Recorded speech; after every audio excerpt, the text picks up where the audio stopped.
this video, we are going to show you how we transformed our Inferno into a quote-unquote Servo Inferno using the servo mechanism from Home Depot 2024 Servo Skelly edition.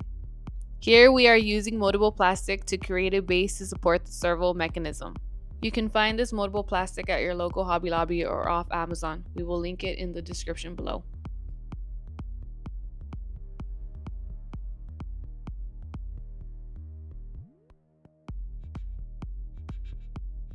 We are removing the original Inferno mounting hardware where the neck and the head connect.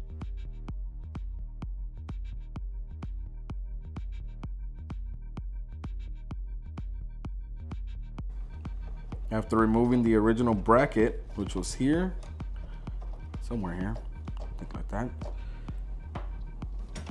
the new servo head bracket will go right here, screwed into these 4 points, and then on the Skelly it had 4 screws right here on all these 4 sides, which I think we're gonna have to put some moldable plastic in here.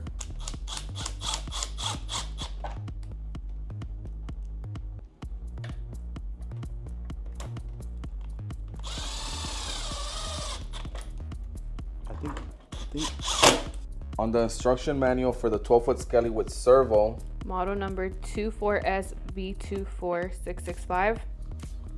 on part M rib cage with servo head bracket, which is going to be right here on the diagram, that's the bracket that we're going to have to remove from the rib cage area. Yep, to attach it to the Inferno. And this is the part right here attached to it.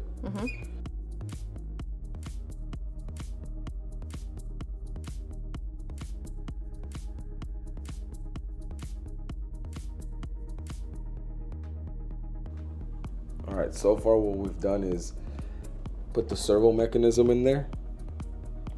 We ripped out the wiring on the Skelly with servo.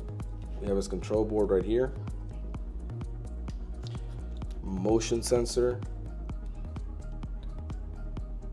And the servo head mount is right there. Got it attached already on the body. So now we got to get everything, assemble him, leave the wires out for now, assemble it, test it out, make sure everything works, everything clears. Once that's done, we could bring him back down, run the wiring where it has to go, put the control board in its proper place, weatherproof everything, and should be good to go. We are now removing Inferno's control box.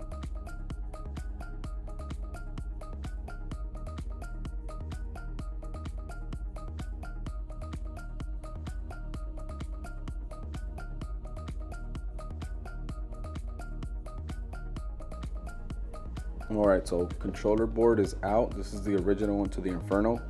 Took it out, took the wiring out, and I went ahead and put in the wiring that comes for the board on the Skelly Inferno. Here's one end of it. Here's the other end of it right there. So now we got to open up this guy, get this board out of there, put in the board for the Servo Skelly. Okay, so this is the original board for the Inferno. This is the one for Skelly. So we're gonna try to get this into here. Obviously it doesn't fit, so we're gonna have to cut it somehow.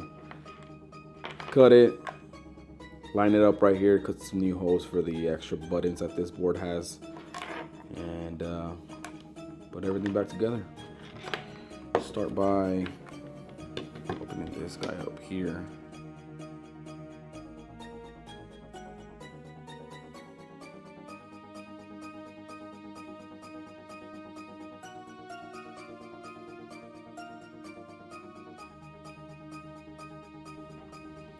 A lot simpler board, this compared to this. So let's rip it out.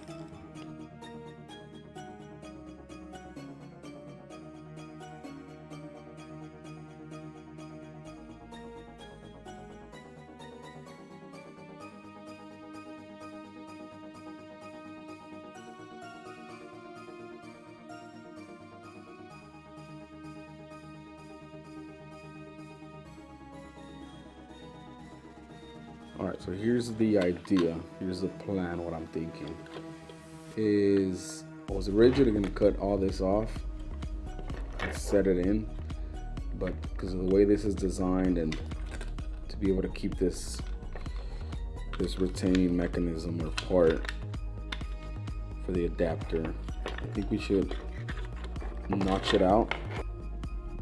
So this is what we came up with. Not exactly what we had in mind, but it works. Buttons work. Just got to put some hot glue around here. Only one screw was able to go back in, but hot glue will do the trick. So this part was a little nerve-wracking because we had to drill a hole in the front of Inferno to mount the motion sensor. We have to be very careful not to make a big hole.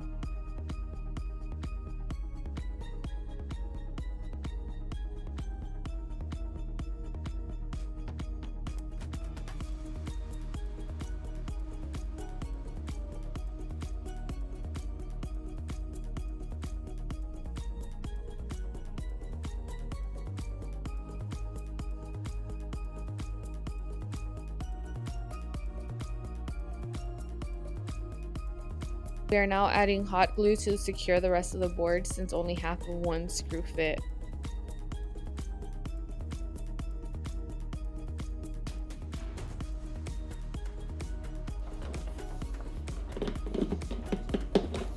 Does not fit. Way to go. So since we bumped into yet another issue, we will have to do some adjustments, where we are needing to cut into the area where the controller board mounts to make room for the bigger board from the Servo Skelly.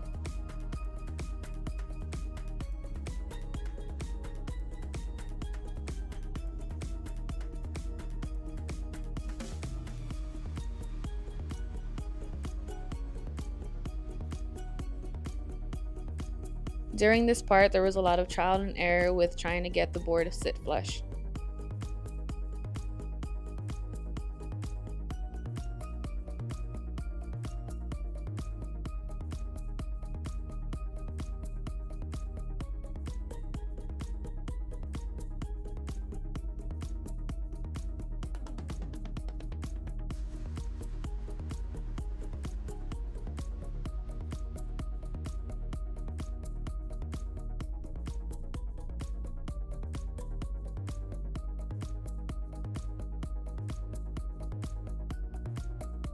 Yeah, the little hole for it.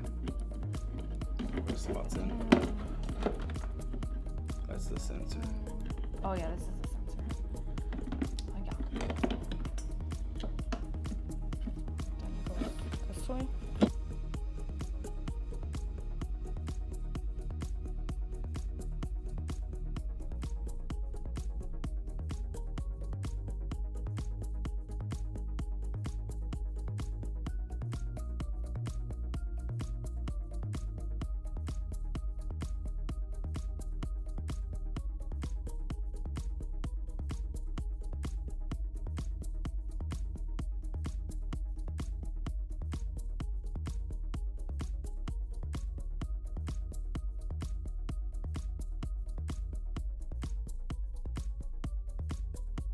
On the servo head mount, we used a step bit to make the existing hole bigger in order to fit the wires and Inferno's metal spine support.